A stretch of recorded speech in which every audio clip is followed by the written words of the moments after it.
ஆவியானவர் என்ன சொல்லுகிறார் என்பதை கவனித்து குடும்பத்தின் பாதுகாப்பு ஆசீர்வாதத்துக்காக விரோதமாக எழும்பக்கூடிய சாத்தானுடைய கிரியைகள் முடக்கப்பட ஜெபிக்கணும். பிசாசுக்கு எதிர்த்து நில்லுங்கள், உங்களை விட்டு அவன் ஓடி போவான்.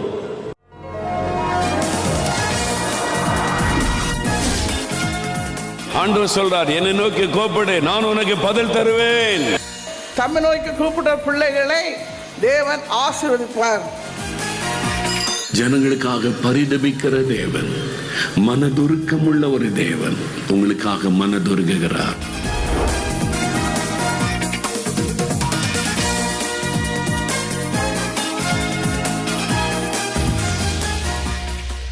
பிரியமானவர்களே, ஆண்டவராகிய இயேசு கிறிஸ்துவின் நாமத்தினாலே தேற்றரவாளன் என்ற இந்த நிகழ்ச்சிக்கு உங்களை அன்போடு வாழ்த்தி வரவேற்கிறோம். உங்கள் வாழ்வில் பிரச்சனைகளும் போராட்டங்களும் உங்களை வாட்டி வதைத்து கொண்டிருக்கிறதா? வியாதியின் வேதனை நெருக்குகிறதா? கடன் பிரச்சனையில் சிக்கி தவிக்கிறீர்களா? கவலைப்படாதிருங்கள். உங்கள் பிரச்சனை எதுவாக இருந்தாலும் இயேசு கிறிஸ்துவிடம் தெரியப்படுத்துங்கள். அவர் உங்களை தம்முடைய வார்த்தையினால் தேற்றி ஆசீர்வதிப்பார். விசுவாசத்தோடு நிகழ்ச்சியை பாருங்கள்.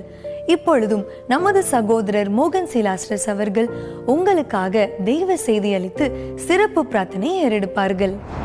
நம்முடைய வாழ்க்கை குடும்பத்தோடு சம்பந்தப்பட்டது. ஆண்டவர் நம்மை குடும்பமாக உண்டாக்கி ஆசீர்வதித்து ஆண்டவர் இந்த உலகத்தை சிருஷ்டித்த அந்த காலத்திலேயே ஆதாம் ஏவாளை ஆண்டவர் உண்டாக்கி கணவன் மனைவியாக குடும்பமாக்கி அவர்களை ஆசீர்வதித்து பலுகி பெருகி பூமியை நிரப்புங்கள் என்று ஆசீர்வாதமான வாக்குத்தத்தங்களை எல்லாம் அவர்களுக்கு கொடுத்தார் என்பதாக வேதத்திலே நம்ம பார்க்கிறோம். அதே மாதிரி குடும்பங்களை தேவன் ஆசீர்வதித்து வந்த ஆண்டவர் ஆபிரகாம் சாராளை கர்த்தர் ஆசீர்வதித்தார். ஈசாக்கு ரெபேக்காளை கர்த்தர் ஆசீர்வதித்தார்.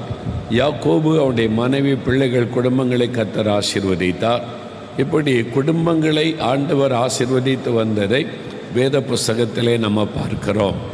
நாம் எல்லாருமே குடும்பத்தில் சம்பந்தப்பட்டவர்கள்.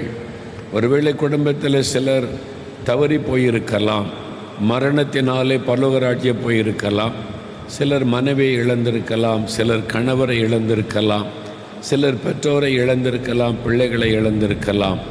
என்றாலும் நாம் ஒரு குடும்பத்தில் சம்பந்தப்பட்டவர்கள். இப்போ ஒரு குடும்பத்தோடு கூட வாழ்ந்து கொண்டிருக்கிறோம். ஒரு குடும்பத்தில் பலவிதமான உறவுகள் இருக்கிறது. கணவன் மனைவி, பெற்றோர் பிள்ளைகள், மாமியார் மருமகள், அப்புறம் மாமனார் மருமகன் மருமகள் என்ற உறவு, நாத்தனார் என்கிற உறவு, கொழுந்தனார் என்கிற உறவுகள், பல உறவுகள் சம்பந்தப்பட்டது தான் குடும்பம். அப்படி தான் ஆண்டவர் குடும்ப வாழ்க்கையை அமைத்து கொடுத்திருக்கிறார். ஏன் ஆண்டவர் குடும்ப வாழ்க்கையை அப்படி அமைத்து கொடுத்திருக்கிறார்? குடும்பம் என்பது நாம் மகிழ்ந்திருப்பதற்கும் தேவனுடைய பிரசன்னத்திலே களி கூர்ந்து ஒருவருக்கொருவர் நமது ஆறுதலாய் துணையாய் ஆசீர்வாதமாய் இருப்பதற்கு தேவன் இந்த குடும்ப உறவை ஏற்படுத்தி வைத்திருக்கிறார். குடும்பம் என்பது ஒரு குட்டி மோட்சமாக இருக்கணும். ஆனால் இன்றைக்கி நிறைய குடும்பங்கள் குட்டி நரகமாக இருக்கிறார். சிலர் சொல்லுவாங்க, எனக்கு என்ன வாழ்க்கை, நரக வாழ்க்கை பிரதர் என்பதாய் சொல்லுவார்கள். சில கணவன்மாரும் சொல்கிறாங்க, நரக வாழ்க்கை அனுபவித்து கொண்டிருக்கிறேன், வேறு வழி இல்லாமல் வாழ்ந்து கொண்டிருக்கிறேன் என்று. சில மனைவிமாரும் சொல்கிறாங்க, கல்யாணம் பண்ண நாள்னு ஒரே நரகம்தான், இந்த மாதிரி தான் ஒரு வாழ்க்கை, என்ன வாழ்க்கை இது, அப்படி சலித்து கொள்ளுகிற பெண்களையும் சகோதரிமாரையும் நான் பார்த்துருக்கிறேன்.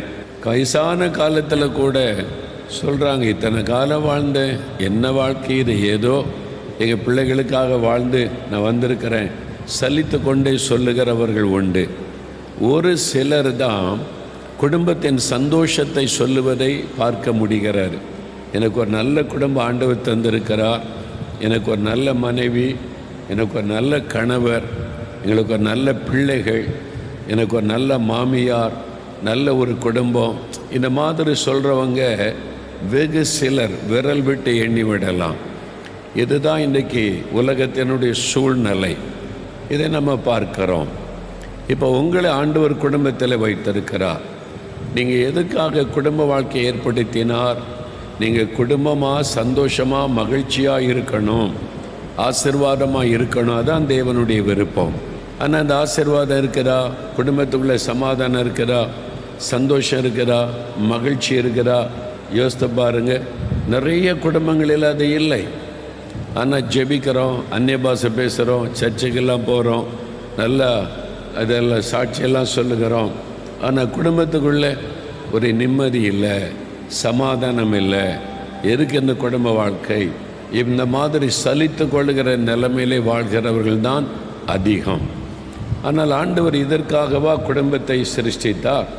இதற்காகவா குடும்ப உறவுகளை ஏற்படுத்தினார்? குடும்பம் என்பது ஒரு குட்டி மோட்சமாக பரலோகமாக இருக்கணும். அதுதான் தேவனுடைய விருப்பம். பாருங்கள், முதல்ல குடும்பத்துக்கான ஒரு அழகான வாக்கு தத்துவம், அழகான ஒரு சங்கீதத்தை ஆண்டவர் எழுதி கொடுத்திருக்கிறார். 128ஆம் சங்கீதம் 2 முதல் 4 வசனங்கள், 2, 3, 4 வசனங்கள் பாருங்கள். ஒரு ஆசீர்வதிக்கப்பட்ட குடும்பம், அதை குறித்த அழகான வாக்குத்தத்த ஒரு வசனங்கள் இருப்பதை பார்க்க முடியும். வாசிங்க. கர்த்தருக்கு பயந்து அவர் வழிகளில் நடக்கிறவன் எவனோ அவன் பாக்கியவான். உன் கைகளின் பிரயாசத்தை நீ சாப்பிடுவாய், உனக்கு பாக்கியமும் நன்மையும் உண்டாயிருக்கும். உன் மனைவி உன் வீட்டோரங்களில் கனி தரும் திராட்சை கொடியே போல் இருப்பாள். உன் பிள்ளைகள் உன் பந்தியை சுற்றிலும் ஒலிவ மர கன்றுகளைப் போல் இருப்பார்கள். இதோ கர்த்தருக்கு பயப்படுகிற மனுஷன் இவ்விதமாய் ஆசீர்வதிக்கப்படுவான். ஒரு கர்த்தருக்கு பயந்து நடக்கிற மனுஷனுடைய குடும்பம், ஆண்டவர் ஆசீர்வதிக்கிற குடும்பம். அந்த குடும்பத்தில் என்னென்ன ஆசீர்வாதம் உண்டாகும்? உன் கையின் பிரயாசத்தை நீ சாப்பிடுவாய். நீ உழைக்கிற, நீ கஷ்டப்படுகிற, நீ சம்பாதிக்கிற, அதை நீ சாப்பிடுவாய். வட்டி வட்டி வட்டி என்று சொல்லி வீணாய் கொடுக்காதபடிக்கும், ஆஸ்பத்திரி என்று வீண் செலவு பண்ணாதபடிக்கும், நீ கஷ்டப்பட்டு சம்பாதிக்கிறதுல நீங்கள் சந்தோஷமாக இருப்பீங்க. உன் மனைவி திராட்சை செடியை போல் இருப்பாள். பிள்ளைகள் ஒலிவு மர கன்றுகளைப் போல் இருப்பாங்க. உன் பிள்ளைகளின் பிள்ளைகளையும் நீ காண்பாய். சந்ததியின் ஆசீர்வாதம். ஒரு ஆண்டவர் வாக்கு கொடுத்திருக்கிறார். நம்முடைய குடும்பத்தை குறித்து, நம்மை ஆசீர்வதிப்பதை குறித்து தேவன் வாக்கு கொடுத்திருக்கிறார்.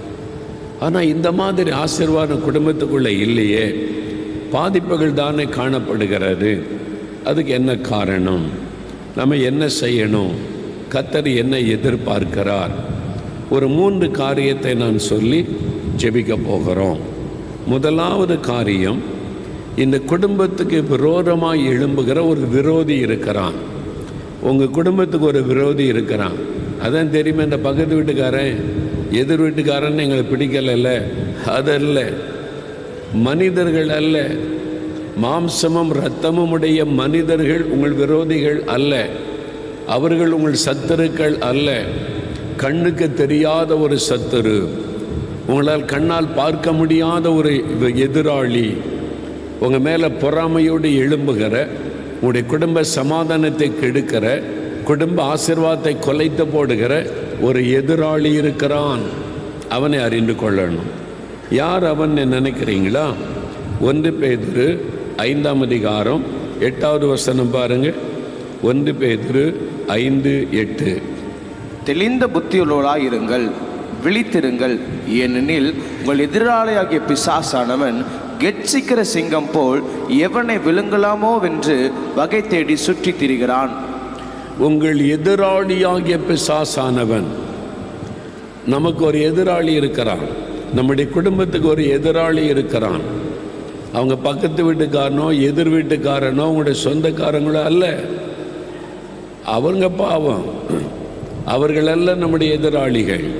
கண்ணுக்கு தெரியாத ஒரு எதிரி, கெர்ச்சிக்கிற சிங்கம் போல சுற்றி வருகிற ஒரு எதிரி. நாம் சந்தோஷமாக இருந்தாலே அவனுக்கு பிடிக்காது. அவன் சாத்தான். ஆதாம் ஏவாளும் ஏதேன் தோட்டத்தில் ரொம்ப மகிழ்ச்சியாக இருக்கிறாங்க. ஆண்டவர் அவங்களை ஆசீர்வதித்து வைத்திருக்கிறார். தினந்தோறும் வந்து சந்திக்கிறார். ஒரு பிரச்சனை இல்லை, வியாதி இல்லை, பயம் இல்லை, மரண சிந்தை இல்லை, பலவீனம் இல்லை, எந்த ஒரு குறைபாடு இல்லை. ரொம்ப மகிழ்ச்சி, சந்தோஷமாக வாழ்ந்து கொண்டிருக்கிறாங்க. ஆண்டவரும் தினந்தோறும் அவளை சந்திக்க வருவார். தூரத்தில் இந்த கவனித்த பிசாசு பொறாமையினால் நிறைந்தான். இவங்க சந்தோஷத்தை கெடுக்கணும், இவங்க எப்படி சந்தோஷமாக இருக்கலாம், இவங்க சந்தோஷத்தை நான் கெடுக்கணும். பாருங்கள், பிசாசு சந்தோஷத்தை கெடுப்பதற்கு குடும்பத்துக்குள்ளே நுழைகிறான். யாரை பிடித்தா இவங்க சந்தோஷத்தை கெடுக்க முடியும் என்று பார்க்கிறான். ஆதாமுகிட்ட போனால் என்னுடைய வார்த்தைகள் பலிக்காது, ஏவாள் தான் பலவீனம் உள்ளவள், அவளை ஏமாத்திடலான்னு சொல்லிதான் அவன் ஏவாளை குறிவைத்து தனிமையாக இருக்கிற சமயத்தில் ஏவாளிடத்தில் வந்து பேசுகிறான். குடும்ப சமாதானத்தை கெடுக்கவும் ஆண்டவர் அவங்களை ஆசீர்வதித்திருந்தார், அதை சாபமாய் மாற்றவும் அவனுடைய வாழ்க்கையில் வாழ்நாளெல்லாம் இன்னைக்கு கண்ணீர் தான் வடிக்கணும், வேதனைகளை தான் பார்க்கணும்னு சொல்லி ஒரு வேதனை உண்டாக்குவதற்கு ஏவாளை தந்திரமாய் வந்து வஞ்சித்தான். அப்போ பிசாசானவன் ஒரு குடும்பத்துக்கு விரோதமாய் எழும்பி அவருடைய சமாதான சந்தோஷத்தை கெடுக்க, அவளை சாபத்துக்குள்ளாக்க அவன் கிரியை செய்கிறான். எதிராளியாகிய பிசாசு. யோபுவையும் அவருடைய குடும்பம் பாருங்க, நல்லா இருந்தாங்க, கணவன் மனைவி 10 பிள்ளைங்க, ரொம்ப சந்தோஷமாக இருந்தாங்க. பாருங்கள், பிள்ளைகள் ஒருத்தருக்கு ஒருத்தர் விருந்து பண்ணுவாங்க, வாரத்தில் ஒரு நாள் விருந்து பண்ணி குடும்பமாக மகிழ்ச்சியாக இருப்பாங்க. யோபு அதுக்கெல்லாம் பலி செலுத்தி அவங்கள நல்ல கர்த்தருக்குள்ளே பார்த்து கொண்டார். நல்லா போச்சு, நல்லா இருந்தாங்க சந்தோஷமாக. சாத்தானுக்கு பிடிக்கலை, இந்த குடும்ப சமாதானத்தை கெடுக்கணும், இவங்களை துக்கத்துக்குள்ளாக்கணும். சுற்றி வருகிறான் கட்சிக்கிற சிங்கம் போல. ஆண்டவரை கேட்கிறார்ல, பூமியெல்லாம் சுற்றி வர்றியா நீ அப்படின்னு சொல்லி. அப்போது உங்கள் குடும்பத்தை பிசாசு கண் வைக்கிறான். நீங்கள் சந்தோஷமாக இருந்தால் அவனுக்கு பிடிக்காது. உங்கள் ஃபேமிலியில் மகிழ்ச்சியும் சிரிப்பும் சந்தோஷமும் இருந்தால் அவனுக்கு பிடிக்காது. ஒரு எதிராளி மறைந்திருந்து நம்மை கவனிக்கிறான் என்பதை நிறைய பேர் அறியாமல் இருக்கிறோம். அதுதான் கிறிஸ்தவனுடைய ஆபத்து. கல்யாணத்துக்கு எல்லாம் பண்ணுவாங்க, காடு அடிப்பாங்க, மாலைக்கு ஆடை பண்ணுவாங்க, சேலை வாங்குவாங்க, தாலி வாங்குவாங்க, எல்லாம் செய்வாங்க. இதையெல்லாம் ஒருத்தன் பார்த்துக்கிட்டே இருந்து இதை எப்படி கெடுக்கிறது, இவங்களுடைய வாழ்க்கையை எப்படி அழிக்கிறது, இவங்க சந்தோஷத்தை கெடுக்கிறது எப்படின்னு ஒருத்தன் கவனிக்கிறான்னு இந்த சிந்தையே கிறிஸ்தவங்களுக்கு இல்லை.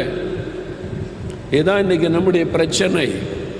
ஒரு எதிராளி நம்மை கவனிக்கிறான், எப்படி கெடுக்கலாம் என்று பார்க்கிறான், எப்படி சந்தோஷத்தை குலைக்கலாம்னு பார்க்கிறான், குடும்ப மகிழ்ச்சியை எப்படி கெடுக்கலாம், இந்த வீட்டுக்குள்ளே எப்படி நுழையலாம் என்று பார்க்கிறான். ஒரு பொல்லாத சத்துரு இருக்கிறான் என்பதை நிறைய பேர் சிந்திப்பதே இல்லை.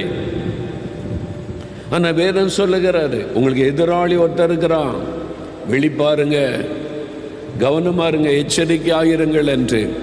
அப்போ உங்கள் வீட்டுக்குள்ள ஒரு பிரச்சனை வருது, சமாதான குறைவு வருது, நெருக்கம் வருது, மகிழ்ச்சி போகுது, ஒரு பிரச்சனை வருதுன்னா யார் காரணம்?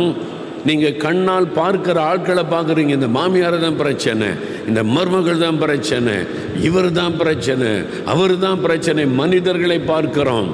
பிசாசு மறைந்திருந்து கை கொட்டி சிரிக்கிறான், அவன்தான் காரணம். மறைந்திருந்து செயல்படுகிற பிசாசு, கண்ணுக்கு தெரியாத எதிராளி, உங்களுடைய குடும்ப சமாதானத்தை கெடுக்க, சந்தோஷத்தை கெடுக்க அவன்தான் கிரியை செய்து கொண்டிருக்கிறான்.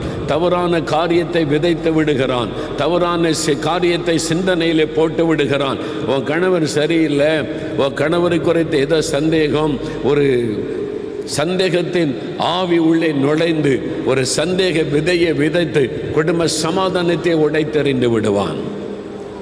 உன் மனைவி சரியில்லை, உன் மனைவி யாரோடு பேசி கொண்டிருக்கிறாள் நீ பாரு, நீ வாட்ச் பண்ணு அப்படி சொல்லி சந்தேகத்தை விதைத்து குடும்ப மகிழ்ச்சியை உடைத்து கெடுத்து விடுவான். பின்னால் இருப்பது அந்த ஆவி, பின்னால் இருக்கிறது சாத்தான், பின்னால் இருக்கிறது மறைந்திருந்து தாக்குகிற எதிராளி. இதை குறித்த உணர்வே நிறைய கிறிஸ்தவங்களுக்கு இல்லை. வேத வசனத்தை கவனமாய் நாம் பார்ப்பது இல்லை. சும்மா ஜெபிக்கிறோம். வேத வாக்கியங்களை ஆராய்ந்து பாருங்கள் ஆண்டவர் சொன்னார்ல. அப்போ அதை குறித்தது என்ன காரணம், எங்க ரூட்டு, அதை கவனித்து பார்த்து ஆராய்ந்து பார்க்கணும். இல்லை, யோபுடைய குடும்பம் சந்தோஷமா இருக்கிறது பிடிக்கல அவனுக்கு. எப்படியாவது சந்தோஷத்தை கெடுக்கணும், உள்ள நுழைய முடியல. ஆண்டவர் வேலி வைத்து பாதுகாக்கிறார். ஆண்டவரிடத்திலே போகிறான், கொஞ்சம் வேலையை எடுத்து விடுங்க, நான் அந்த குடும்பத்தை ஒரு வழி பண்ணுகிறேன். அவங்க உங்களை மறுதளிப்பாங்க, சேலஞ்ச் பண்ணுகிறான். சாத்தானுடைய தொந்தரவு தான் யோபுடைய குடும்பம் இவ்வளோ பாதிக்கப்பட காரணம். அந்த ஆண்டவர் அதை அனுமதித்தார், சாத்தானை வெட்கப்படுத்துவதற்காக அனுமதித்தார். அப்போ நம்முடைய எதிராளியாகிய பிசாசானவர் நல்ல கவனித்து அறிந்து கொள்ளுங்க. உங்கள் குடும்பத்துக்கு ஒரு எதிராளி இருக்கிறான். அவன் பக்கத்து வீட்டுக்காரனோ எதிர் வீட்டுக்காரனோ அல்ல, உங்களுடைய மாமனோ மச்சானோ சொந்தக்காரங்களோ அல்ல, மறைந்திருந்து செயல்படுகிற சாத்தான். உங்கள் குடும்பத்தை முடக்கிட்டா நீங்கள் ஜெபிக்க மாட்டீங்க. உங்கள் குடும்பத்தில் குழப்பத்தை உண்டாக்கிட்டா நீங்கள் ஆத்மாதாயம் பண்ண மாட்டீங்க. உங்கள் குடும்பத்தில் பிரச்சனை உண்டாக்கிட்டா தேசத்துக்கு ஒரு தக்கறை உங்களுக்கு இல்லாமல் போய்விடும். உங்கள் குடும்பத்துக்குள்ள எப்பொழுதும் குழப்பம் இருந்து கொண்டே இருந்தால் நீங்கள் அழிந்து கொண்டே இருக்கிற ஆத்மா குறித்து சிந்திக்க மாட்டீங்க. இதுவே பிரச்சனை, இதுவே போராட்டம், என்ன வாழ்க்கை. உங்களுடைய ஜெப நேரம் பாதிக்கும், ஊழியம் பாதிக்கும், தேவ திட்டம் பாதிக்கும், எழுப்புதல் திட்டம் பாதிக்கும். இதுதான் சாத்தானுடைய திட்டம். உங்களை எப்பொழுதும் பிரச்சனைக்குள்ளேயே வைத்திருக்கணும். உங்களுடைய சிந்தனை முழுவதும் உங்களுடைய குடும்பம், உங்களுடைய பிள்ளைகள், மனைவி, கணவர், இந்த பிரச்சனை அந்த பிரச்சனை இதுக்குள்ளேயே வைத்திருக்கணும். ஏன்னா நீங்கள் குடும்பத்தோடு சம்பந்தப்பட்டவங்க, தினமும் உங்களுடைய ஃபேமிலியோடு தான் வாழுகிறீர்கள். அங்கே குழப்பத்தை உண்டாக்கிட்டா நீங்கள் சண்டை போட்டுக்கிட்டே இருங்க. உங்களுக்கு செபிக்கிறதுக்கு என்ன டைம் இல்லை, ஆத்மாக்களை குறித்து சிந்திக்க டைம் இல்லை, எழுப்புதலை குறித்து யோசிக்க முடியாது. ஓ வீட்டை பாரு. முதல்ல பிசாசு இதற்காகத்தான் குடும்பங்களை டார்கெட் பண்ணுகிறான். அப்போ குடும்ப சமாதானத்தை கெடுக்கிறான். இந்த சிந்தை முதலாவது நமக்கு வேணும். இதற்கு காரணம் யாரு? மறைந்திருந்து செயல்படுகிற பிசாசு. அப்போ அவனை துரத்தணும், முதல்ல அவனை முடக்கணும். சந்தேகத்தின் ஆவி, முறுமுறுப்பின் ஆவி, சண்டையை தோண்டுகிற ஆவி, கோபத்தை உண்டாக்குகிற ஆவி, எரிச்சலை உண்டாக்குகிற ஆவி, தவறான வார்த்தைகளை கோபத்தில் பேச வைக்கிற ஆவி, அது ஒரு பிசாசு. முதல்ல அந்த ஆவியை கண்டுபிடித்து வீட்டை விட்டு திரத்தணும். எங்கள் குடும்பம் இயேசுவுக்கு சொந்தம், எங்கள் வீடு இயேசுவுக்கு சொந்தம். சாத்தானே இந்த வீட்டுக்குள்ளே உனக்கு இடம் இல்லை, இந்த வீட்டுக்குள்ளே நுழைய அதிகாரம் இல்லை. இயேசுவின் ரத்தத்துக்குள்ள குடும்பத்தை நாங்கள் ஒப்பு கொடுக்கிறோம். எரிச்சலின் ஆவி, கோபத்தின் ஆவி, சந்தேகத்தை உண்டு பண்ணுகிற ஆவியே, இயேசு கிறிஸ்துவின் நாமத்தில் உன்னை நாங்கள் எதிர்க்கிறோம். இந்த வீட்டை பக்கமே நீ வரக்கூடாது என்று உறுதியாய் நின்று எதிர்க்கணுமா? 1 பேதுரு 5:8-9 பார்க்கிறோம். விசுவாசத்தில் உறுதியாயிருந்து சாத்தானுக்கு எதிர்த்து நெல்லுங்கள் என்றால் அவன் கர்ச்சிக்கிற சிங்கம் போல வீட்டை சுற்றி வருகிறான். அவனை எதிர்த்து நெல்லுங்க. என் குடும்பம் இயேசுவுக்கு சொந்தம். என்னுடைய கணவர், என் பிள்ளைகள், என்னுடைய மனைவி, இந்த வீட்டுக்குள் இருக்கிற உற்றார் உறவினர்கள், மாமியார், மாமனார், தாயார், தகப்பனார் எல்லாரும் இயேசுவுக்கு சொந்தம். இயேசுடைய ரத்தத்துக்குள் ஒப்பு கொடுக்கிறோம். யாருக்குள்ள நுழைய பிசாசவனுக்கு இடமில்லை. நீங்கள் கருத்தா எதிராளியை நீங்கள் எதிர்த்து ஜெபம் பண்ணி பாருங்க, உங்கள் வீட்டுக்குள்ள மாற்றம் வரும்.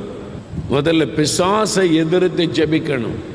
குடும்ப சமாதானத்தை கெடுக்கிற ஆவிகள் கிரியைகளை அறிந்து எதிர்த்து நம்மை ஜெபிக்க வேண்டும்.